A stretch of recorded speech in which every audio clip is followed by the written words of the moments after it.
Muito bem. Segundo capítulo da aula de hoje, deixa a prática, aprendendo a teoria. Da Praça 7 para o Quartier Latin. Legal. O mestrado no Instituto Francês de Imprensa da Universidade de Paris. As primeiras abordagens teóricas. Lazarsfeld, Lasswell, Havilland. Lembra-se das minhas aulas de fundamentos? Os quatro pais da comunicação. Clapper, Clatz, Roland Barthes, Saussure, Bernard Voyen e tantos outros.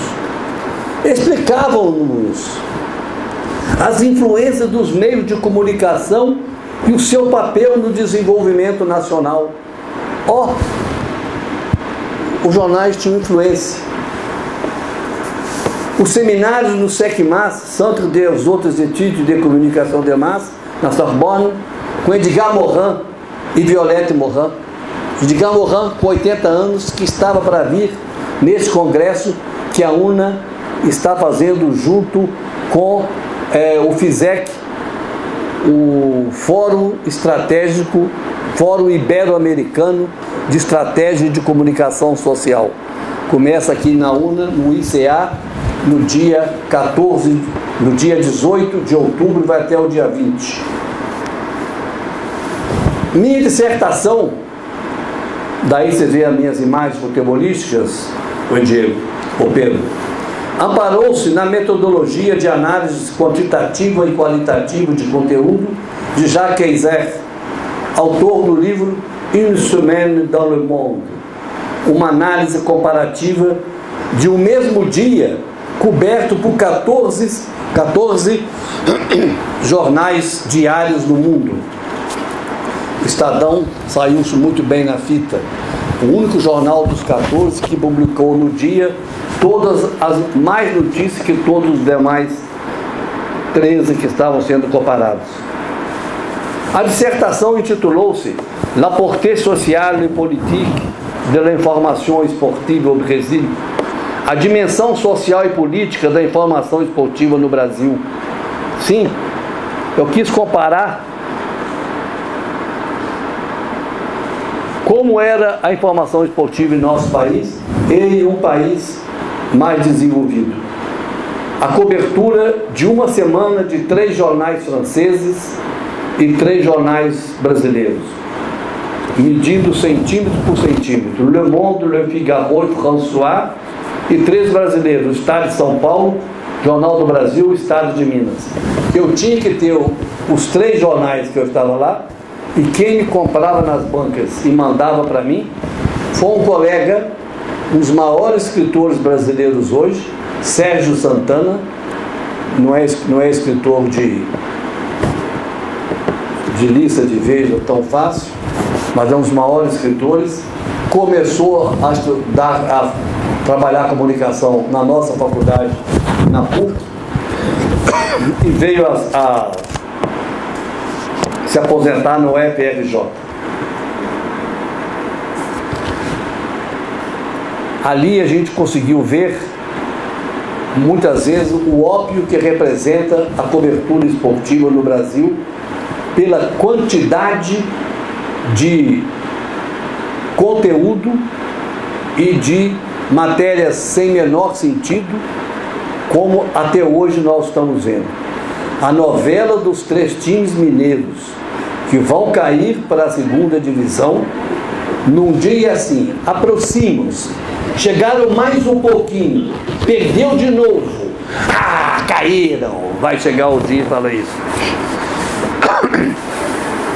No Centro de Estudo de Comunicação de Massa, que me foi recomendado pelos jornalistas o Enir Ventura, esse outro grande jornalista brasileiro, tinha a primeira imersão na teoria, me fazia mergulhar na teoria.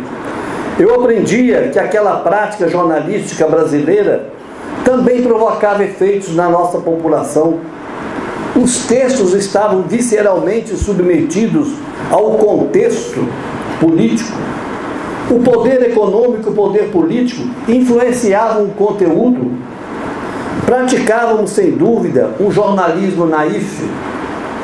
Pesquisa de opinião nos explicava que as eleições norte-americanas, desde a década de 40, eram medidas ponto a ponto, e quem estava na frente quase sempre ganhava no final. As histórias em quadrinho, comics, como dizem os americanos, le bande dessinée, para ser complicado, né? Le bande dessinée, podiam não ser tão inocentes quando pareciam. Pobres do Mickey Mouse, do Pateta, da Minnie e do Tio Patinhas, todos eles eram suspeitos de serem agentes da CIA. As capas das revistas semanais eram estudadas semioticamente. Então havia uma indústria cultural tão bem estabelecida por Edgar Morin, no admirável Cultura de Massa do século XX, da lista dos mais indicados na bibliografia de fundamentos científicos de comunicação, alguns anos mais tarde. Em Belo Horizonte, o jovem ex-seminarista e foca, estudante de Direito, jamais tinha percebido isso, e ninguém nunca lhe ensinara ou falara a respeito durante 5 anos de jornalismo. O fim da Segunda Guerra Mundial tinha ocorrido há menos de 20 anos dessa época e marcara definitivamente e indelevelmente o continente europeu. Várias esquinas de ruas de Paris, quem lá costuma ir, percebe como eles homenageiam seus combatentes mortos durante a guerra com inscrições: Ici a tombé Monsieur dos Santos, ici a tombé Monsieur do Rego, ici a tombé Mademoiselle Pires. São pessoas que tombaram durante a guerra e que têm inscrições bem feitas nas paredes. O Marechal Pétain fora amaldiçoado, embora tivesse sido o grande herói da Primeira Guerra Mundial, porque permitiu que a França fosse dividida e ocupada pelo horror do Holocausto. O privilégio da leitura cotidiana do jornal mais importante do mundo até hoje, Le Monde, fundado depois da Segunda Guerra Mundial por jornalistas de esquerda, comandados pelo grande Hubert Beuve-Méry, foi um verdadeiro curso de jornalismo, onde os vagões de metrô eram minhas salas de aula, com direito a aperfeiçoamento e pós-graduação nas leituras das revistas semanais Temps Moderne, Le Nouvel Observateur, L'Express, Paris Match e plusieurs d'autres.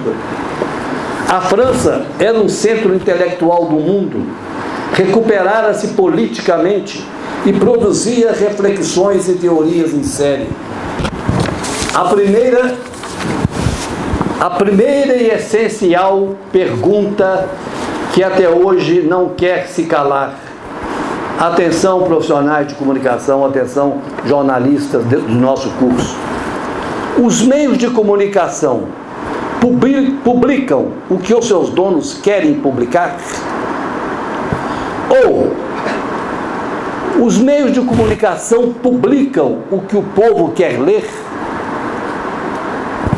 Ou os meios de comunicação publicam o que eles pensam que o povo quer ler? Ou os meios de comunicação publicam o que eles querem que o povo queira e pense? Foi a minha primeira parada na estação da teoria. E quantas perguntas teremos hoje, meus amigos? Que dizer que na nossa época nós tínhamos contra o que lutar? É muito cômodo. Na época de hoje nós temos, como profissionais de imprensa, contra o que lutar. O que está acontecendo com a comunicação em Minas Gerais? Com partidas frequentes de profissionais para outros centros? Um fenômeno que acontecera na década de 70, quando gerações de colegas nossos embarcaram para São Paulo, Por que o faturamento do setor de comunicação em Minas Gerais está regredindo a níveis do início dos anos 2000? A quem não interessa o debate sobre a regulação da comunicação brasileira? Regulação, não é controle, como prevalece na maioria dos países democráticos do Ocidente, inclusive Portugal e Estados Unidos. Nossas taxas de crescimento de país emergente, sem qualquer xenofobismo, por favor, só irão beneficiar as multinacionais que têm sido atraídas para cá. A moda brasileira, o cinema brasileiro, a comunicação brasileira, até quando continuarão dependentes, ora de benesses fiscais, ora de protecionismos, ora ameaçadas por variações artificiais de câmbio, taxas de juros estratosféricas, políticas tributárias de país nórdico e dos humores de governantes da vez e de investidores compassados pelas chamadas agências de risco? Ó profissionais de comunicação, até quando seremos submetidos a condições que vêm impedindo as manifestações culturais e artísticas regionais no Brasil? Gerações passam pelas universidades assistindo novelas, muito bem feitas, por sinal também assisto, da TV Globo, mas a preocupação com a produção de televisão regional, amazonense, acreana. Qual o papel de um curso de comunicação hoje na preparação de protagonistas em um país que, ao mesmo tempo que emerge na economia mundial, mergulha também em problemas estruturais e atávicos de deseducação física, de moralidade, de corrupção? Como exigirmos rigor acadêmico, iniciação científica e qualificação técnico-profissional, sem voltarmos olhos, corações e mentes para as ruas e para os multifacetados cenários de um país continental? Essas são questões que me voltam nesse processo de rememória e nesse direito de transmissão que me arrogo e de dever que me delegam.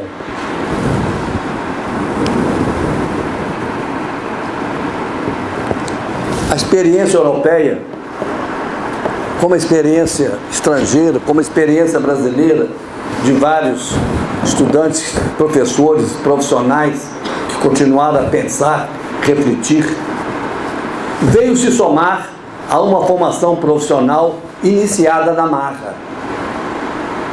E olhe que ainda tive a primavera de Praga, onde convivi alguns dias com a alegria do povo tcheco, pouco antes da brutal invasão dos tanques soviéticos.